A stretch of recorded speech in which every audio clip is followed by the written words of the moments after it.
Jajpur जिलार Rasulpur block बंधडीह हट प्रांगण में माँ तारिणी पूजा कमिटी आनुकूल्य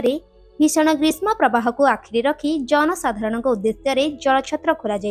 मुख्य रास्ता होइथिबारु जल पाई जनसाधारण बेस आनंदित अछंती। सरकार जलछत्र देबारे बहिमातृक मन भाव देखि बंधडीह ग्रामर जड़े स्वेच्छासेवी श्रीधर बेहेरा एपरी पदक्षेप नहीं खूब चर्चा रही। ग्रामर अनेक लोक एभली प्रयास देखि बेस खुशी अछंती।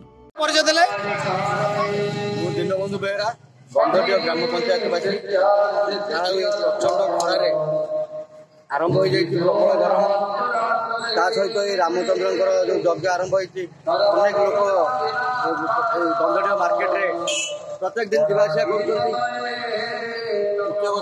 तारिणी कमिटी तरफ श्रीधर बेहरा सभापति जलछत्र व्यवस्था कर निश्चित भाव में प्रशंसनीय बहुत लोक मैंने खुशी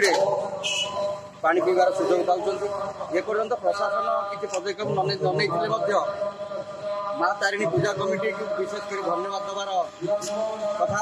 जहाँकि अगणित भक्त मैंने साधारण भक्त मैंने जोग यज्ञ ग्रीष्म प्रभाव खरार